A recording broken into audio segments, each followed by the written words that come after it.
जोहार झारखंड में संतोष गंगवार। बुलेटिन की शुरुआत इस वक्त की बड़ी खबर के साथ। रांची से इस वक्त की बड़ी खबर मिल रही है। इटकी थाना क्षेत्र में फायरिंग हुई है। गोली लगने से एक युवक की मौत हो गई। पुलिस ने अपराधी को गिरफ्तार किया है। हत्या के कारण का अब तक पता नहीं चला है। कैटरिंग का काम करता था मृतक। मामले की जांच में पुलिस जुट गई है। आरोपी से पुलिस लगातार पूछताछ कर रही है। रांची से इस वक्त की बड़ी खबर आपकी टेलीविजन स्क्रीन पर। इटकी थाना क्षेत्र में फायरिंग की घटना, गोली लगने से एक युवक की मौत हुई है। पुलिस ने अपराधी को गिरफ्तार किया है। हत्या के कारण का अब तक पता नहीं चल पाया है। कैटरिंग का काम करता था मृतक। मामले की जांच में पुलिस जुट गई है। आरोपी से पुलिस लगातार पूछताछ कर रही है। इस वक्त की एक और बड़ी खबर, मैट्रिक का पेपर लीक और परीक्षा रद्द होने को लेकर हंगामा जारी है। जैक कार्यालय के बाहर एबीवीपी कार्यकर्ताओं ने हंगामा किया। जैक अध्यक्ष से मिलने पहुंचे थे एबीवीपी कार्यकर्ता। जैक अध्यक्ष के मिलने से मना करने पर हंगामा किया गया। कार्यकर्ताओं को डिटेन किया गया है। इस वक्त की बड़ी खबर रांची से आपकी टेलीविजन स्क्रीन पर। मैट्रिक का पेपर लीक और परीक्षा रद्द होने को लेकर यह पूरा हंगामा। जैक कार्यालय के बाहर एबीवीपी कार्यकर्ताओं ने हंगामा किया। जैक अध्यक्ष से मिलने के लिए समय मांगा था। एबीवीपी कार्यकर्ताओं ने जैक अध्यक्ष के मिलने से मना करने पर हंगामा किया। कार्यकर्ताओं को डिटेन किया गया है। लीक होने के बाद अखिल भारतीय विद्यार्थी परिषद के तमाम जो कार्यकर्ता हैं वो जैक के कार्यालय पहुंचे हैं। इस दौरान कार्यकर्ताओं का कहना है कि कुछ लोगों को पुलिस ने भी डिटेन किया है। पहले इनकी मुलाकात अंदर नहीं हो पा रही थी, अब इनकी मुलाकात जैक के अध्यक्ष से हुई है। उसके बाद ये बाहर आए हैं। मैम, आप भी गए थे अंदर मुलाकात के लिए। जैक के अध्यक्ष का ये कहना है कि जो भी आरोपी है उनका हम लोग गिरफ्तारी कर रहे हैं, लेकिन पुलिस प्रशासन यहाँ पे शांतिपूर्ण तरीके से विरोध कर रहे थे। हमारे कुछ कार्यकर्ताओं को उन्होंने गिरफ्तार कर लिया है। मैं झारखंड सरकार की नाकामी को दर्शाना चाहूंगी कि झारखंड सरकार आम छात्र छात्राओं को गिरफ्तार कर रहा है और जो आरोपी है उनको गिरफ्तार नहीं कर पा रहा है। तो ये झारखंड सरकार की बहुत बड़ी नाकामी है। इससे यह साफ पता चलता है कि झारखंड की शिक्षा व्यवस्था बहुत ही खराब है, बहुत ही खराब है। मुझे यह बोलने में बहुत शर्म हो रहा है कि जैक जेसीसी सीजीएल का जो परीक्षा हुआ था उसका भी पेपर लीक हो गया। उसके साथ साथ अभी 10th का जो परीक्षा हुआ उसमें विज्ञान का पेपर, हिंदी का पेपर भी लीक हो गया। यह झारखंड सरकार की नाकामी को दर्शा रहा है। हमारे प्रदेश मंत्री और महानगर कार्यालय मंत्री को डिटेन किया गया है। यहाँ पे हम लोग शांतिपूर्वक तरीके से जैक के चेयरमैन से मिलने का प्रयास कर रहे थे। पहले मिलने नहीं दिया गया, शटर गिरा दिया गया। उसके बाद प्रशासन द्वारा लाठीचार्ज किया गया, जिसमें कार्यकर्ताओं को चोट भी लगी है। बार बार यही हमारे साथ होता है कि बार बार एक आश्वासन दिया जाता है। सोचिए गरीब छात्रों को बीच क्या गुजरती होगी। तो छात्र 10 बाय 10 के रूम में रह करके अपनी परीक्षा की तैयारी करते हैं और 8-8, 10-10 घंटे पढ़ाई करते हैं और फिर जाकर के एग्जाम सेंटर में एग्जाम देते हैं और एग्जाम से देकर के घर लौटते हैं तो उनको ये पता चलता है कि मेरे एग्जाम पेपर रद्द हो चुका है।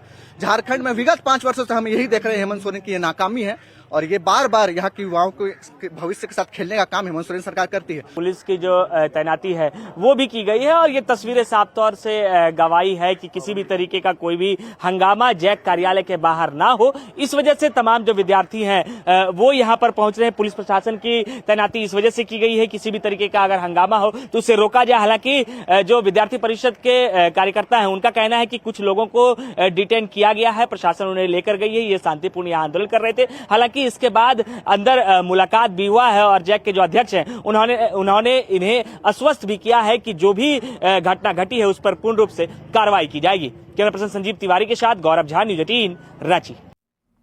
मैट्रिक परीक्षा के दौरान हिंदी और साइंस के पेपर लीक मामले में गढ़वा जिला प्रशासन एक्शन में दिख रहा है। पेपर लीक करने वालों ने अपना पता मेराल प्रखंड का दिया था। इसे लेकर जब जांच की गई तो पता फर्जी निकला। वहीं जांच के दौरान एक सेंटर से पेपर लीक की बात पता चली है। जांच में 3 छात्रों के पास लीक पेपर की उत्तर पुस्तिका थी।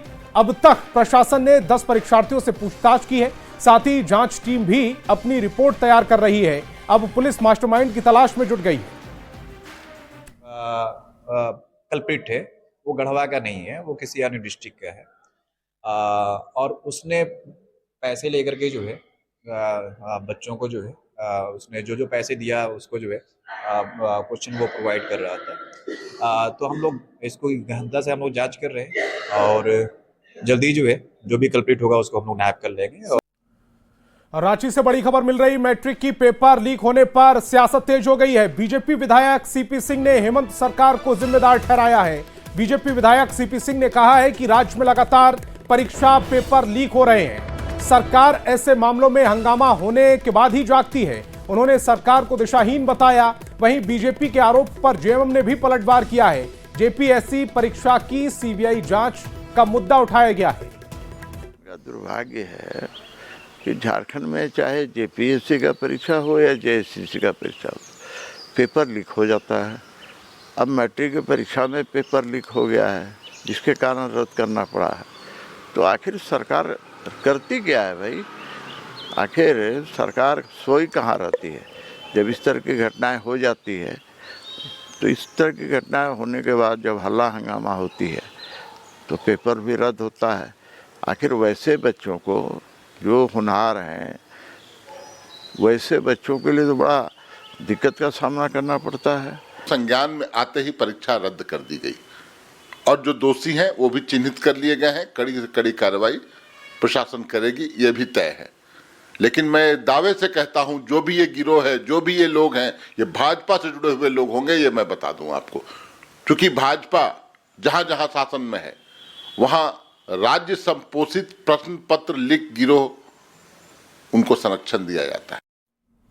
झारखंड विधानसभा के बजट सत्र को लेकर सर्वदलीय बैठक बुलाई गई। स्पीकर रविंद्रनाथ महतो ने बताया कि झारखंड विधानसभा के बजट सत्र के लिए बनाए गए कार्यक्रम का बारीकी से अध्ययन किया गया। सदस्यों की ओर से सुझाव मिले हैं, जिस पर चर्चा होगी। उन्होंने सभी से सदन के सफल संचालन में सहयोग की अपील भी की है। सष्टम झारखंड विधानसभा के लिए जो औपबंधिक कार्यक्रम हम लोगों ने बना लिया है, इस औपबंधिक कार्यक्रम को सारे दल के नेताओं ने बारीकी से अध्ययन किया और बारीकी से अध्ययन करने के क्रम में जहां जिनको जो भी आवश्यक सुझाव देने का है, वो सुझाव दिए और सुझाव देने के बाद उस सुझाव को भी हम लोग ग्रहण करेंगे और उसी हिसाब से सदन को संचालन करने का काम करेंगे।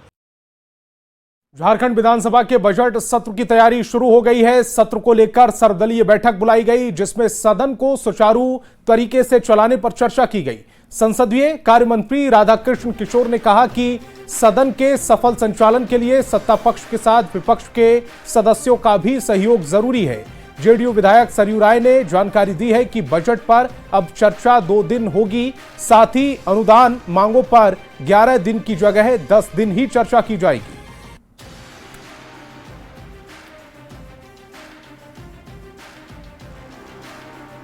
ऐसी बातें सामने आएंगी जो राज्य हित के लिए महत्वपूर्ण होगा, जिस पर चर्चा कराना आवश्यक हो जाएगा। तो कार्यमंत्रणा समिति की बैठक में हम लोग निर्णय लेंगे कि वैसे अति महत्वपूर्ण विषय पर, ज्वलंत विषयों पर हम कोई विशेष वाद विवाद के लिए समय निर्धारित करें। जो विधानसभा सचिवालय का प्रस्ताव आया था बैठक में, सामान्य वाद विवाद बजट पर 1 ही दिन का था। आमतौर पे 2 दिन रहता है, तो उसको 2 दिन कर दिया गया। जब ये 2 दिन किया गया तो अनुदान की जो मांगे हैं उन पर 11 दिन चर्चा होने वाली थी, तो उसमें से एक घटा, वो 10 दिन हो गया। 10 दिन तक विभिन्न विभागों के अनुदानों पर चर्चा होगी। बजट सत्र पर सर्वदलीय बैठक के बाद सीएम हेमंत सोरेन ने सभी दलों से सदन के सुचारू संचालन में सहयोग की अपील की। उन्होंने कहा कि उम्मीद करते हैं कि सभी मिलजुल कर सदन चलाएंगे और सत्र के दौरान ग्रामीण इलाकों की समस्याओं को उठाएंगे। उम्मीद करते हैं कि सभी लोग अपने अपने क्षेत्रों से और राज्य के विषयों को सदन में रखेंगे और पूरे सकारात्मक विचारों के साथ मिलकर हम लोग चलाएंगे। झारखंड कांग्रेस के प्रभारी के राजू अपने 5 दिवसीय दौरे पर रांची पहुंचे। रांची एयरपोर्ट पर उनका जोरदार स्वागत किया गया। कांग्रेस के नेता और कार्यकर्ताओं के साथ टाना भगत ने भी उनका स्वागत किया। कांग्रेस प्रभारी ने कहा कि उनका उद्देश्य पार्टी कार्यकर्ताओं की आवाज को बुलंद करना है। गांव-गांव तक कांग्रेस संगठन का निर्माण और विस्तार करना उनका राजनीतिक लक्ष्य है। इसके साथ ही एसटी, एससी, ओबीसी, अल्पसंख्यक विभाग से समाज को जोड़ने का प्रयास होगा।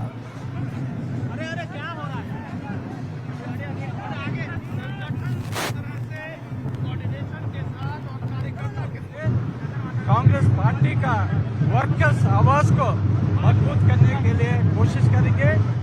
हर एक गांव में, हर एक ब्लॉक में वर्कर्स को आइडेंटिफाई करके उनका इश्यूज आइडेंटिफाई करके उनका प्रॉब्लम सॉल्व करने के लिए हम कोशिश करेंगे।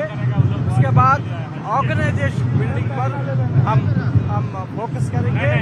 Leadership development mission SC, ST, OBC, minority leaders को आगे बढ़ने के लिए हम कोशिश करेंगे। आईएएस पूजा सिंघल को पीएमएलए कोर्ट से राहत मिली है। दरअसल पूजा सिंघल को विभाग नहीं अलॉट करने को लेकर ईडी विशेष अदालत पहुंची थी। ईडी ने कोर्ट से कहा कि जब तक मामले की छानबीन जारी है तब तक पूजा सिंघल को विभाग आवंटित किए जाने पर रोक लगाई जाए। कोर्ट ने फैसला सुरक्षित रखा और कोर्ट ने अपना फैसला सुनाते हुए ईडी की याचिका को खारिज कर दिया और विभाग आवंटन करने को सरकार का मामला बताया। आपको ये भी बताएं कि पूजा सिंघल को आईटी विभाग का सचिव बनाया गया है।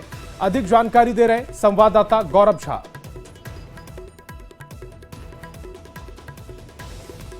मनरेगा घोटाले के आरोपी आईएएस पूजा सिंघल को कोर्ट से बड़ी राहत मिली है। दरअसल पिछले दिनों ईडी कोर्ट गई थी ताकि पूजा सिंघल को किसी भी तरीके का कोई भी विभाग आवंटित नहीं किया जाए। हालांकि पिछले दिनों राज्य सरकार ने पूजा सिंघल को विभाग आवंटित कर दिया है। इस पूरे मसले को लेकर आज कोर्ट में सुनवाई हो रही थी। ईडी ने कोर्ट से कहा था कि अगर पूजा सिंघल को विभाग आवंटित किया जाता है तो ऐसे में पूजा सिंघल जो जांच की प्रक्रिया है उसमें खलल डाल सकती है। दोनों ही पक्षों को सुनने के बाद आज कोर्ट ने अपना फैसला सुना दिया है और कोर्ट ने कहा है कि किसी भी आईएएस अधिकारी की पोस्टिंग को लेकर जो राज्य सरकार का निर्णय होगा उसी को माना जाएगा। इस पूरे मामले पर कोर्ट ने किसी भी तरीके के हस्तक्षेप से मना कर दिया है और ईडी के याचिका को खारिज कर दिया है।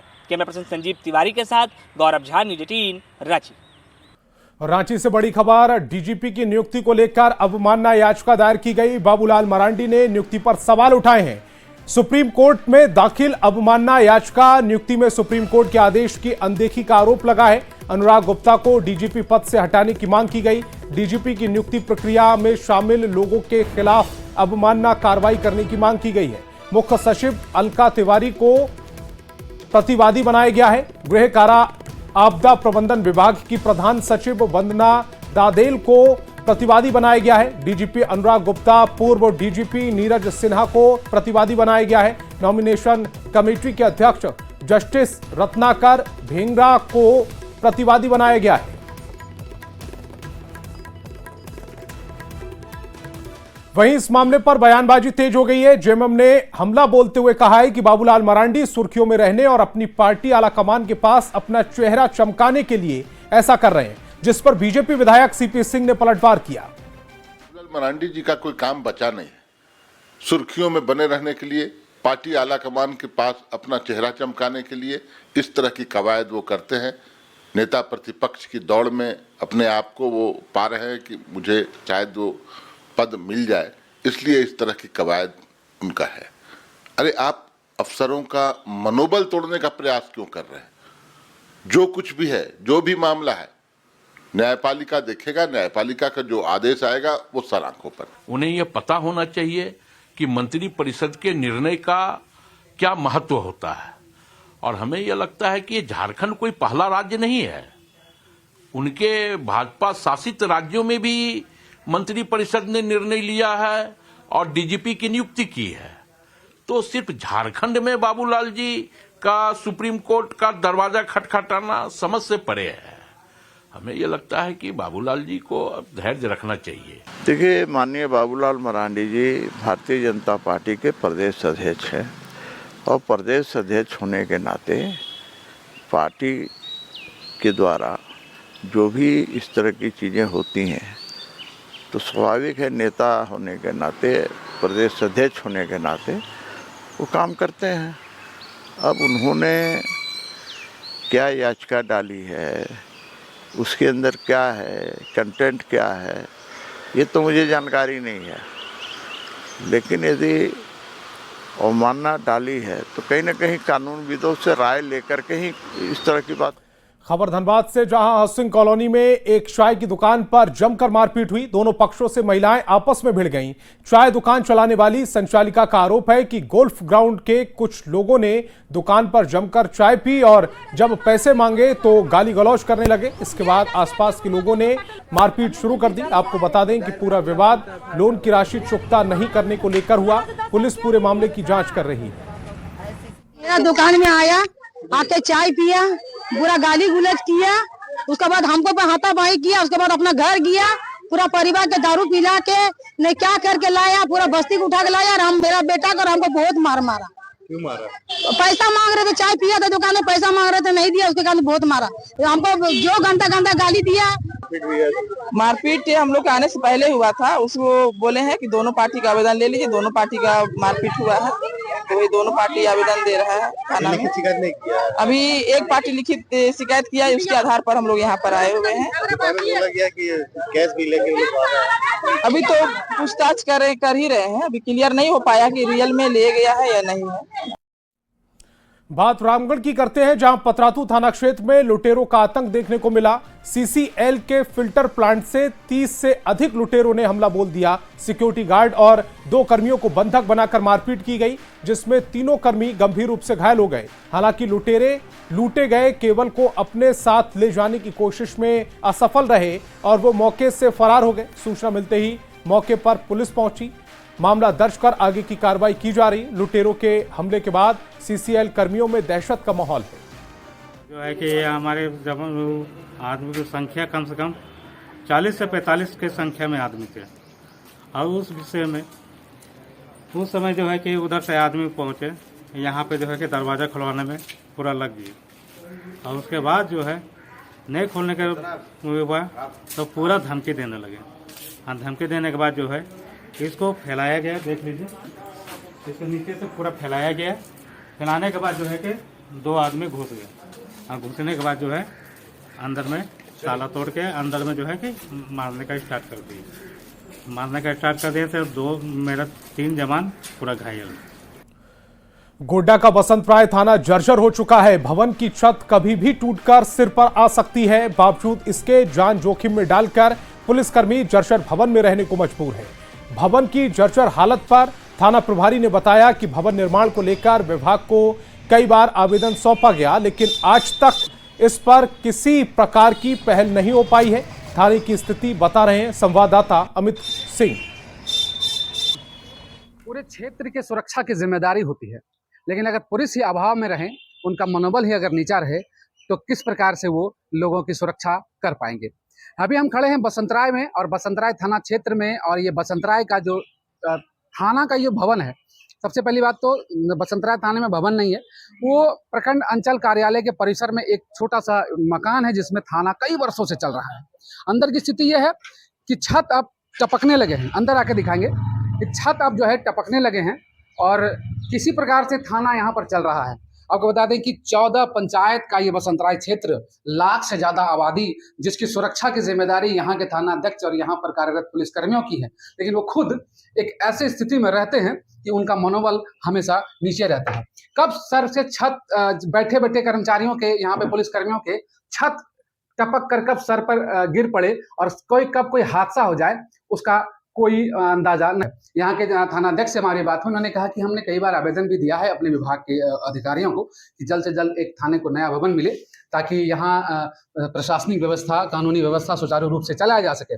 और थाना अध्यक्ष को जो है यहाँ से 200 मीटर दूर जाकर एक एस्बेस्टर का छोटा सा मकान खुद से बनवाकर यहाँ थाना अध्यक्ष अपना केबिन बनाकर वहाँ पर अपना काम कर रहे हैं। तो ये जो तस्वीर है गोड्डा के बसंतराय प्रखंड क्षेत्र के थाना भवन की है, जहां लगातार पुलिस चाह रही है कि उसको एक नया भवन मिले और सुचारू रूप से कानून व्यवस्था कायम हो सके। अमित सिंह, न्यूज़ 18। रांची के पशुपालन सभागार में लाइव स्टॉक वर्कशॉप का आयोजन किया गया, जिसमें पशुपालन विभाग के अधिकारियों के साथ साथ राज्य के कई ऐसे किसान जुड़े जिन्होंने पशुपालन को उद्योग बनाया है। सिर्फ एक कार्यशाला के रूप में हम आज यहाँ पर एक ओथ भी लेके जाएंगे कि आज ये इसमें जो भी टेक्निकल बातें होंगी उसको कैसे हम डिसेमिनेट करेंगे फील्ड लेवल पर, ग्रास रूट लेवल पर, और नए नए इनोवेटिव टेक्नोलॉजीज को हम कैसे वहां तक लाभुकों को पहुंचाएं और पशुधन का उत्थान पर हम काम कर सके। इसी उद्देश्य से आज ये कार्यशाला का आयोजन किया जा रहा है। अल्ट्रा पुअर जो अति गरीब परिवार जो है वो उनके साथ काम करते हैं, तो झारखंड में हम झारखंड सरकार के साथ हम काम कर रहे हैं और हम टेक्निकल असिस्टेंस प्रोवाइड हम कर रहे हैं। हमारी संस्था का उद्देश्य है कि जितनी हम महिलाओं के साथ खासकर हम काम करते हैं, a world free from extreme poverty, हम एक ऐसी दुनिया की परिकल्पना करते हैं जो अति गरीबी से मुक्त हो। सरकार के तरफ से काफ़ी सारे योजनाएं जो चल रहे हैं वो ग्राउंड स्तर पे बहुत अच्छे से पहुंच रहा है। हमारा प्रधान के तरफ से जो प्रयास है, ट्रिकल अप एंड अन्य संस्थाओं का जो प्रयास है वो कैसे और बेहतर हो पाए और ग्रामीण क्षेत्र में जो किसान है, पशुपालक है, उनको कैसे इकट्ठा किया जा सकता है फार्मर प्रोड्यूसर ऑर्गेनाइजेशन और अलग स्तर पे, ताकि उनको और ज़्यादा लाभ पहुंचाए, टेक्नोलॉजी में काम हो और मार्केट का आधार पे हम लोग और काम कर पाए और उनका आजीविका को आगे बढ़ा पाए। तो इस बुलेटिन में फिलहाल इतना ही। आप देखते रहिए न्यूज़ 18 बिहार झारखंड।